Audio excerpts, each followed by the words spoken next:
Bienvenue dans l'émission Saveurs divines. Cette bonne nouvelle du royaume sera prêchée dans le monde entier pour servir de témoignage à toutes les nations. Alors viendra la fin. Ce pain céleste vous est présenté par Immaculée Niraneza. Shalom, shalom, bien-aimés de Dieu, que la paix de Christ soit avec vous. Je remercie Dieu qui me donne encore l'occasion d'être avec vous et de partager encore les bienfaits des Écritures saintes. Aujourd'hui, nous verrons comment Jésus s'est manifesté aux deux disciples qui se rendaient à Emmaüs. Lisons Luc 24, verset 13. Et voici, ce même jour, deux disciples allaient à un village nommé Emmaüs, éloigné de Jérusalem de 60 stades, et ils s'entretenaient de tout ce qui s'était passé. Pendant qu'ils parlaient et discutaient, Jésus s'approcha et fit route avec eux, mais leurs yeux étaient empêchés de le reconnaître. Il leur dit: de quoi vous entretenez-vous en marchant? Et ils s'arrêtèrent, l'air triste. L'un d'eux, nommé Cléopas, lui répondit: es-tu le seul qui séjourna à Jérusalem ne sache pas ce qui est arrivé ces jours-ci? Quoi? Leur dit-il. Permettez-moi de reprendre cette question et je vais la formuler autrement. Tu es le seul qui n'a pas su ce qui est arrivé. En fait, les disciples étaient vraiment très étonnés que Jésus n'est pas au courant des informations. Jésus n'est pas au courant de l'actualité. Mettons-nous dans un contexte d'aujourd'hui. C'est comme si quelqu'un te demandait: est-il vrai qu'il y a une guerre en Ukraine? Alors vous seriez étonné. Vous allez vous demander d'où il vient cette personne. Tu es le seul qui n'a pas su qu'il y a une guerre en Ukraine, alors que tous les journaux en parlent. Et pour revenir dans notre texte, on va dire: tu es le seul qui n'a pas su ce qui est arrivé à Jésus de Nazareth. En effet, il y a quelque temps, nous étions tous enthousiasmés par ce Jésus de Nazareth. Il enseignait comme personne n'a jamais fait. Aucun homme n'avait parlé avec tant d'autorité que lui. Il avait vraiment la parole de feu et tous croyaient en lui. Ses mots étaient accompagnés par des actions efficaces. Avec lui, les aveugles ont recouvert la vue. Les handicapés à vie se sont mis à marcher. Les démoniaques ont été libérés des esprits impurs et même les lépreux ont été purifiés. Et ils ont eu une peau de jeunes. Et mieux encore, mieux que tout cela, Jésus de Nazareth a même ressuscité les morts, dont le plus connu est Lazare. Bref, avec Jésus-Christ de Nazareth, c'était la vie, c'était l'espoir, nous avions la joie, nous avions la vraie vie. Mais voilà, tout cela dérangeait. Alors, ils l'ont tué. Ils se sont mis ensemble, les chefs religieux, les scribes, les juifs, les romains.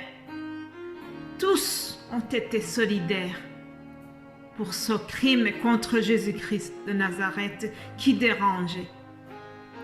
Et maintenant, c'est fini, alors qu'avec lui, on avait tant espéré. Avec lui, c'était vraiment le royaume de Dieu sur terre. Alors, après avoir écouté attentivement ses disciples, Jésus leur dit: oh, hommes sans intelligence et dont le cœur est lent à croire tout ce qu'ont dit les prophètes. Ne fallait-il pas que le Christ souffre ces choses et qu'il entre dans sa gloire? Et commença par Moïse et par tous les prophètes, il leur expliqua dans toutes les Écritures ce qui le concernait. Lorsqu'ils furent près du village où ils allaient, il parut vouloir aller plus loin. Mais ils le pressèrent en disant: « Reste avec nous, car le soir approche, le jour est sur son déclin. » Et il entra pour rester avec eux. Pendant qu'il était à table avec eux, il prit le pain et après avoir rendu grâce, il le rompit et leur donna. Alors les yeux s'ouvrirent et ils le reconnurent, mais il disparut devant eux. Et ils se dirent l'un à l'autre: « Notre cœur ne brûlait-il pas au-dedans de nous lorsqu'il nous parlait en chemin et nous expliquait les Écritures? » Bien-aimés de Dieu, la suite de l'histoire nous montre que les deux disciples, après, ils sont retournés à Jérusalem et ils ont raconté ce qui leur est arrivé sur le chemin. Ils ont raconté aux autres disciples. Tandis qu'il parlait de la sorte, lui-même se présenta au milieu d'eux et leur dit: « La paix soit avec vous. » Voilà, chers amis, c'est une belle histoire, ce qu'on vient de lire, ce qu'on vient d'écouter à propos de ces deux disciples d'Emmaüs. Au début, nous voyons qu'ils sont découragés, ils sont désespérés, mais Jésus vient les rejoindre sur la route. Et lorsqu'il les rejoint, tout change, tout a changé parce que Jésus les a rafraîchis. Et par quel moyen? Il a rappelé les Écritures, il a rappelé la prophétie qui a été dite sur lui. Il a rappelé ce que dit la Bible sur lui. Remarquez que les disciples n'avaient pas cru en la résurrection. Et pourtant, lorsque Jésus était encore avec eux, chaque fois, il leur parlait de ce qui va lui arriver. Mais ils n'ont pas cru tout de suite. Peut-être parce qu'ils étaient très tristes. Peut-être parce qu'ils avaient oublié. Et nous, aujourd'hui, et toi qui m'écoutes aujourd'hui, est-ce que tu crois que Jésus est ressuscité?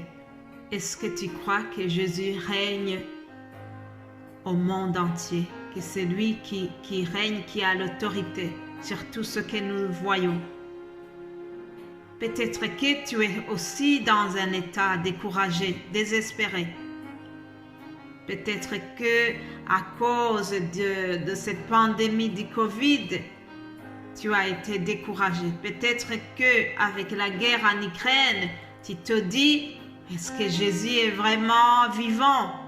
Est-ce qu'il règne réellement? Ma réponse, c'est oui. Oui, Jésus règne. Jésus marche avec nous. Jésus veut nous rejoindre sur la route. Jésus veut nous rejoindre dans notre découragement.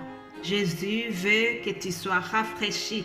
Et le seul moyen de te rafraîchir, c'est de se plonger dans les Écritures. Oui, lorsque nous lisons la Bible, nous remarquons, nous voyons que tout ce qui se passe actuellement, ça a été déjà raconté, ça a été déjà annoncé. Nous sommes dans les accomplissements de la prophétie. C'est à nous de bien voir et bien lire la Bible pour savoir ce qui a été annoncé et surtout pour être fortifié par les Écritures. Jésus a fortifié les disciples par le rappel des prophéties. Alors, chers amis, je vous souhaite aussi d'être fortifiés et d'être encouragés par la lecture de la Bible.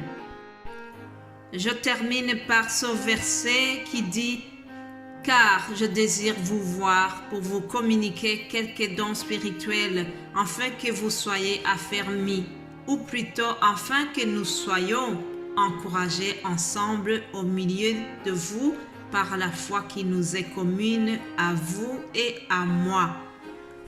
Voilà, très chers amis, soyez encouragés, soyez fortifiés, et soyez rassurés. Jésus est avec nous sur la route, sur notre cheminement vers le ciel. Passez une excellente journée et nous allons nous retrouver demain par la grâce divine. Amen.